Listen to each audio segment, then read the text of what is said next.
yang perlu kita lakukan ke depan ini adalah bagaimana supaya kinerja birokrasi itu, kalau saya sering bilang kinerja birokrasi harus birokrasi yang menghasilkan.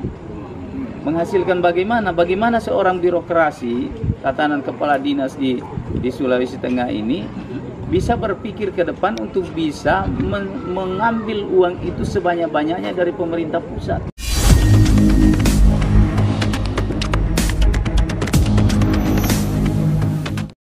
Assalamualaikum warahmatullahi wabarakatuh. Selamat berjumpa lagi bersama saya Adhan Najimudin. Malam ini spesial sekali karena saya dengan salah seorang tokoh di Sulawesi Tengah yang hari ini menjabat sebagai anggota DPR RI. Dan beliau juga punya niat untuk menjadi calon pemimpin di Sulawesi Tengah. Beliau adalah Bapak Haji Anwar Hafid.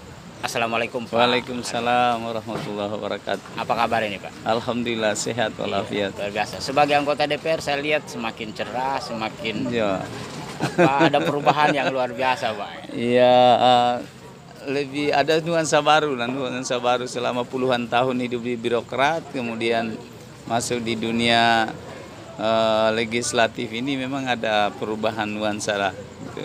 Iya. Mungkin karena lebih luas tanggung jawabnya kira-kira Pak. Bebannya sih lebih berat ke birokrat. Ya, jadi kalau di legislatif ini kelihatannya agak waktu cukup banyak. Kalau di birokrat itu kan kita eksekutor, jadi memang 24 jam itu memang benar-benar berlaku. Ya. Ya, baik. Kita bicara soal Sulawesi Tengah Pak. Ya, ke depan ini satu masalah yang cukup serius yang menjadi perbincangan orang di mana-mana. Kali ini saya mau berbicara soal masalah ekonomi. Menurut Pak Ketua, maaf saya lebih akrab memanggil beliau ketua gitu karena memang beliau ketua partai gitu. Apa pikiran-pikiran Bapak untuk membangun Sulawesi Tengah dari sektor ekonomi ke depan? Iya, terima kasih Pak Ada. Jadi kita mulai dari latar belakang. Pertama kita melihat bahwa angka kemiskinan di Sulawesi Tengah ini masih di atas 13%. Itu masih di atas rata-rata nasional. Kemudian kita juga masih punya daerah tertinggal di Sulawesi Tengah ini. Kemudian desa-desa tertinggal kita juga masih cukup besar. Nilai tukar petani kita juga sangat rendah. Masih di bawah 100 ya? Ya, kita bangga bahwa pertumbuhan ekonomi Sulawesi Tengah tinggi, tapi itu ditopang oleh sektor pertambangan. Yang miris itu karena kita nilai tukar petani kita sangat rendah hari ini. Sementara kita sektor agraris. Sementara kita ini adalah daerah agraris dan daerah maritim. Ya, itu kira-kira latar belakang. Maka saya berpikir bahwa ke depan ini yang menjadi prioritas memang adalah bagaimana pembangunan di sektor pertanian dan perikanan ini menjadi hal yang prioritas. Saya melihat bahwa modernisasi di bidang pertanian dan perikanan itulah jawabannya. Karena kita melihat sekarang kalau di bidang pertambangan, alhamdulillah Sulawesi Tengah ini menjadi primadona dunia hari ini. Iya. Pertumbuhan ekonomi kita sangat tinggi. Tapi kita ingin bahwa gini rasio ini tidaklah semakin lebar. Iya. Kalau misalnya pembangunan ekonomi, pembangunan pertanian kita maju, pembangunan perikanan kita maju, saya yakin bahwa gini rasio akan semakin kecil. Kemudian daerah tertinggal kita akan bebaslah Sulawesi Tengah dari daerah tertinggal, termasuk desa tertinggal. Kemudian angka kemiskinan kita harapkan bisa di bawah 10%. Maka itulah kira-kira yang menjadi pemikiran saya, gagasan pribadi saya ke depan. Bagaimana membangun sektor pertanian. Apa yang akan kita bangun di sektor pertanian? Modernisasi yang bagaimana yang kita inginkan sebetulnya di bidang pertanian. Saya melihat ada sebuah peluang besar kita di Sulawesi Tengah dengan dicanangkannya ibu kota negara kita yang baru di Kalimantan. Kita bisa membayangkan kalau kurang lebih kalau pindah ibu kota itu ke Kalimantan, bisa ada jutaan manusia yang akan pindah di Kalimantan dalam waktu singkat. Pegawai saja saya dengar 150.000 lebih yang akan pindah. Kali keluarganya, kali pembantunya dan sebagainya. Itu bisa 1 jutaan orang yang akan pindah dalam waktu yang singkat. Nah, siapa yang akan mensuplai makanan mereka? Iya. Maka inilah peluang yang harus diraih oleh Sulawesi Tengah ke Berarti depan. penguatan di sektor pangan ya. Penguatan di sektor pangan itu yang kita harapkan, dan modernisasi inilah yang akan bisa memberi nilai tambah bagi petani kita. Iya, iya. Demikian juga kita punya Teluk Tolo, kita punya Teluk Tomini. Dua ini teluk yang punya potensi yang sangat besar sebenarnya di Indonesia. Tapi kita belum bisa mendapatkan apa-apa di situ. Iya. Maka saya berpikir ke depan harus ada sebuah tempat pelelangan ikan modern di situ, pengolahan ikan modern, industri. Kalau saya sering bilang one district one industry di Sulawesi Tengah ini baru kita bisa maju. Satu wilayah satu industri sesuai dengan karakteristik masing-masing wilayah. Nah, katakanlah Teluk Tolo kita punya industri perikanan yang besar, Teluk Tomini punya industri perikanan besar, kemudian kita punya industri pertanian modern. Saya yakin dan percaya bahwa dalam 5 tahun ke depan insya Allah Sulteng menjadi daerah yang terdepan di Indonesia. Ya. Ini bicara soal modernisasi di sektor pertanian. Apakah ini sistem mekanis atau apa yang mau lebih diprioritaskan?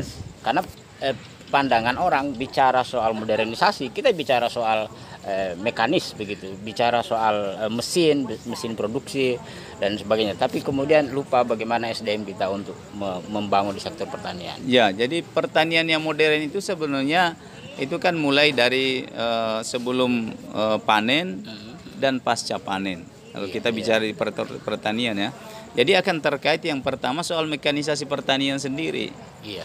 Kita harus modern, tidak boleh lagi kita sekarang pakai katakanlah coba.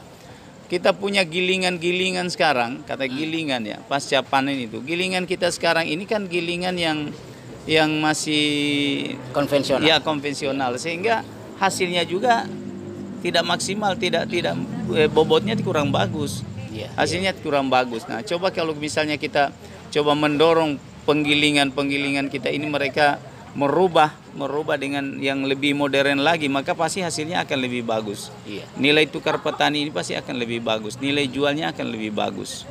Karena mekanisasi pertaniannya sudah lebih modern. Itu salah satu hal. Kemudian juga alat pengolahannya misalnya. Iya. Pengolahan kita masih ya sudah mulai ada tapi itu belum maksimal. Iya. Memang kendala yang dihadapi oleh petani kita hari ini memang produktivitas yang rendah. Satu kuintal itu paling 4 sampai 5 ton. Itu gimana mau mendorong itu? Iya, ini semua tergantung dari modernisasi pertanian kita. Iya.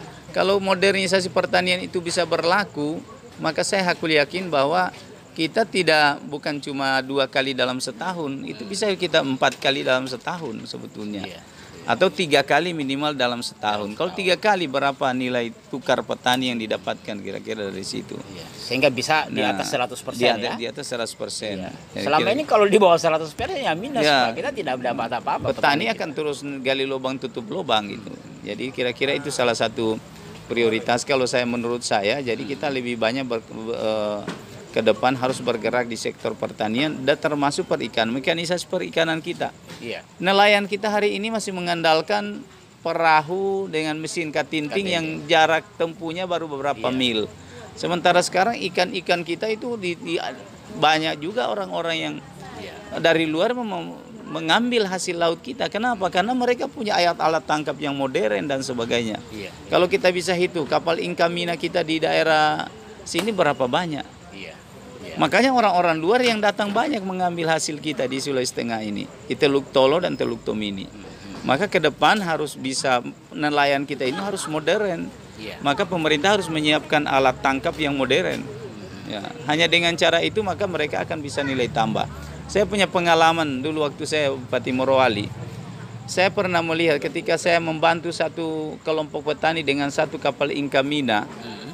Itu mereka bisa mempekerjakan 20 orang di atas ABK di anak buah kapal itu. Satu kapal dan mereka dalam satu minggu berlayar itu bisa mendapat sampai 2 juta satu orang.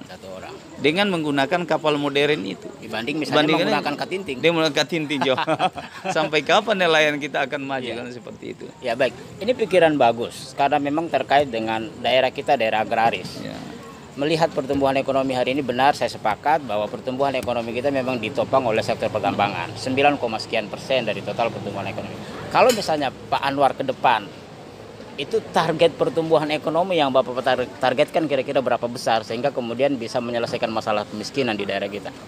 Kalau sekarang kan pertumbuhan ekonomi Sulawesi Tengah itu Morowali saja mencapai 14%. 14%, ya. 14%. Kita tidak usah lah muluk-muluk, kita 7% saja itu sudah luar biasa sebetulnya. Iya. Asalkan pertumbuhan ekonomi itu ditopang dari sektor pertanian. Ya. Iya. Jadi nilai tukar petani sebetulnya yang harus kita genjot ke depan ini. Iya. Ini yang masih sangat rendah nilai tukar petani kita. Jadi kira-kira di situ yang kemudian hal-hal lain yang paling penting adalah pemerataan infrastruktur tentu. Kita sama sekali belum pemerataan infrastruktur kita. Daerah-daerah lain seperti daerah Kepala Burung yang ada di Banggai, kemudian daerah-daerah di Walea, Kepulauan dan sebagainya itu. Tapi bicara soal infrastruktur, Pak Ketua, kita terkendala pada APBD. APBD kita hanya 4,3 triliun, sangat rendah sekali. Melihat luas wilayah Provinsi Sulawesi Tengah ini luar biasa. Gitu. Dengan mengandalkan APBD 4,3 triliun, saya kira ini susah sekali kita mau mendorong percepatan pembangunan infrastruktur. Strategi apa yang akan Bapak lakukan untuk itu? Ya, yang pertama sebetulnya kita punya potensi, tapi potensi ini nanti kalau saya gubernur nanti saya buka. Kalau sekarang nanti saya buka orang semua tahu. Nah, ada potensi kita yang sangat besar sebetulnya. Kita harus memperjuangkan bagaimana dana bagi hasil pertambangan yang ada di Morowali itu bisa memberi kontribusi bagi pembangunan Sulawesi Tengah. Kita sekarang hanya mendapatkan dari dana bagi hasil dari mulut tambang. Harusnya kita berjuang untuk mendapatkan dari mulut industri. Seperti yang didapatkan oleh Sulawesi Selatan misalnya. Nah ini yang harus sebetulnya, ini salah satu poin. Kita harus berjuang dan itu pemerintah pusat harus bisa memberi kita. Memberi kita itu, jangan kita Sulawesi Tengah ini nanti habis sumber daya alam kita tapi tidak ada bisa yang kita dapat apa-apa.